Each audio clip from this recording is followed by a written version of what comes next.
ఓం శ్రీ గణేశాయ నమః, శ్రీ గురుభ్యో నమః, శ్రీ మాత్రే నమః. నమస్కారం అండి అందరికీ. Welcome to my YouTube channel Shri Manju spiritual.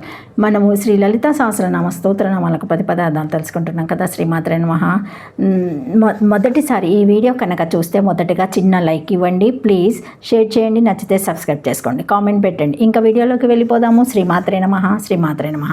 686 నామము రాజవల్లభ. 5 అక్షరముల నామము. ఈ నామంతో అమ్మవారికి నమస్కరించేటప్పుడు రాజవల్లభ నమః అని చెప్పుకోవాలి.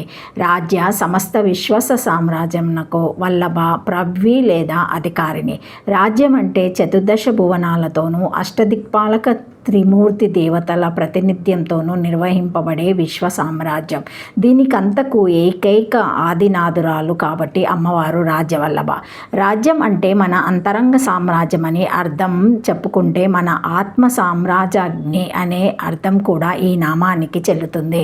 వల్లభ అనే పదానికి కేవలం ఆదినాదురాలు, ప్రవ్వి, రాజ్ఞి అనే అర్థాలే కాకుండా రాజ్ఞిగా బృహత్తల బాధ్యతను అత్యంత ప్రేమానురాగాలతో నిర్వహించుచున్నది అని కూడా అర్థం చేసుకోవాలి. ఈ ప్రేమ అటు విశ్వాస సామ్రాజ్యం పట్ల ఇటు ఆత్మ సామ్రాజ్య విషయంలోనూ కూడా చెల్లుతుంది. సమస్త విశ్వ సామ్రాజ్యానికి వ్యక్తి, ఆత్మ సామ్రాజ్యానికి అనురాగపూరితమైన ఆదినాదురాలు అని ఈ నామానికి అర్థము. శ్రీమాత్రే నమః. పూర్వోక్తాని రాజాని వల్లభాని ప్రియాని యస్య రాజశబ్దేన తత్పత్యాయో రాజానో వా కథ్యతే అత ఏవ శ్రీనగరే తేషాం వాపః స్మరత్యతే యదాహ దుర్వాసః మదక్షోణ్యం ఆయుమో మహేంద్ర నీలాత్మకాని చ సరాంసి శతోదహి సహాయాని భూపల్హానాపి పునః పునః ప్రణమః ఇతి ఆముహ్యోరోత్యస్య త్రైశోదశ చతుర్దశ ప్రకారయోరత్యర్థ. శ్రీమాత్రే నమః. స్వర్గరాజ్యము మొదలైన లేదా ఆయా రాజ్యములకు ప్రభువులైన ఇంద్రాదులు ఇష్టులుగా గలనే కనుకనే ఆయా రాజాధిపతులు శ్రీనగరం ముందున్నట్లు పెద్దలు స్మరించిరి. దుర్వాసనుడు ఈ విషయం గురించి ఇట్లు వర్ణించెను. శ్రీనగరం యొక్క త్రయోదశ ప్రకారము 14వ ప్రకారముల మధ్య ప్రదేశమందు ఇంద్రనీలమణులతో అందరి నిర్మింపబడిన సరస్సులను, భార్యలతో కూడిన రాజులను మాటిమాటికి నమస్కరించుచున్నామని వరించెను. 5 అక్షరముల నామము. శ్రీమాత్రే నమః. 687 నామము రాజాకృప. 4 అక్షరముల నామము. ఈ నామంతో అమ్మవారికి నమస్కరించేటప్పుడు రాజత్కృపాయ నమః అని చెప్పుకోవాలి. రాజత్ విరజలు, కృప దయ కలిగినది. క్రిందటి రాజవల్లభ నామంలో అమ్మవారి ప్రేమపూర్వక ఆదినాయకత్వము గురించి చెప్పబడింది. ప్రస్తుత నామంలో అమ్మవారి దయను గురించి చెప్పబడుతుంది.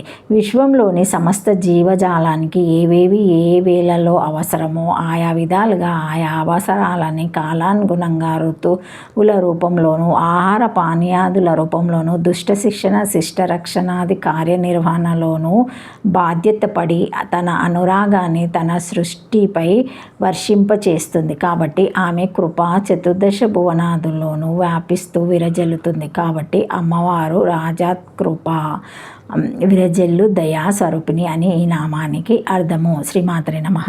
వీడియో ఎక్కడ కూడా స్కిప్ చేయకుండా చివరి వరకు చూస్తే మేము ఏం చెబుతున్నామో మీకు పూర్తిగా అర్థమవుతుందండి. కావున దయచేసి అందరూ వీడియో అర్థం చేసుకోవడానికి ప్రయత్నం చేయండి. శ్రీమాత్రే నమః. 688 నామము రాజపీఠ నివేశిత నిజాశ్రిత. 12 అక్షరముల నామము. ఈ నామంతో అమ్మవారికి నమస్కరించేటప్పుడు రాజపీఠ నివేశిత నిజాశ్రితాయ నమః అని చెప్పాలి. రాజపీఠ ప్రభుత్వాధికార స్థానములందు నివేశిత ఉంచబడిన నిజ తన యొక్క ఆశ్రిత భక్తులను కలది. తనను నమ్ముకొని జీవనాన్ని సాగించే భక్తులకు రాజ్యాధిపత్యాలను ప్రసాదించే ఉన్నతాధికారం గలది అమ్మవారు అని ఈ నామం సూచిస్తుంది. నివేశం అంటే గృహము అనే అర్థంలో చెప్పుకుంటే ఈ నామానికి తనను ఆశ్రయించిన వారికి తననే వాళ్లకు ఇల్లుగా చేయున్నది అనే ఇంకో అర్థం వస్తుంది. ఈ నామంలోని నిజ పదాన్ని నీ ప్లస్ జా అని విడదీస్తే నీ లేని జా జననము అనే అర్థాలు చెప్పుకుంటే తన భక్తులను జననము లేనటువంటి ఆశ్రమము గల వారిగా చేయున్నది అని మరో అర్థం వస్తుంది.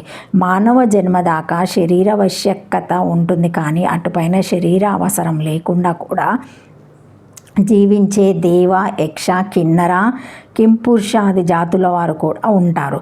బ్రహ్మ అన్న, బ్రహ్మలోకం అన్న ఒకటే. ఈ కక్షలో ఉన్నవారికి ఈ అర్థమైన చెప్పుకోవచ్చును. లేదా జన్మలేని మోక్షస్థితికై తనను ఆశ్రయించిన వారికి వేరే ఇల్లు, శరీరం లేకుండా తన పీఠం వద్దనే వసింపచేయునది అనే అర్థం కూడా చెప్పుకోవచ్చును. తనను నమ్ముకున్న భక్తులకు రాజ్యాధిపత్యాది పదవులను ప్రసాదించుచున్నది. 2 తనను ఆశ్రయించిన వారికి తననే వాళ్లకు ఇల్లుగా చేయున్నది. 3 తన భక్తులకు జననం లేనటువంటి ఆశ్రమము కలవారిగా చేయున్నది. 4 జన్మలేని మోక్షస్థితికై తనను ఆశ్రయించిన వారికి వేరే ఇల్లు, శరీరం లేకుండా తన పీఠం వద్దనే వసింపచేయునదని ఈ నామానికి అర్థాలు చెప్పుకోవచ్చును. శ్రీమాత్రే నమః. శ్రీమాత్రే నమః. Thank you for watching my video. Please like, share, comment, subscribe to my channel. మరిన్ని వీడియోస్తో మళ్ళీ కలుస్తానండి. ఈ వీడియో మొదటిసారి ఎవరైనా చూసి ఉంటే తప్పకుండా ఒక లైక్ ఇవ్వండి. నచ్చితే సబ్స్క్రైబ్ చేసుకోండి, షేర్ చేయండి, కామెంట్ పెట్టండి. Thank you. శ్రీమాత్రే నమః.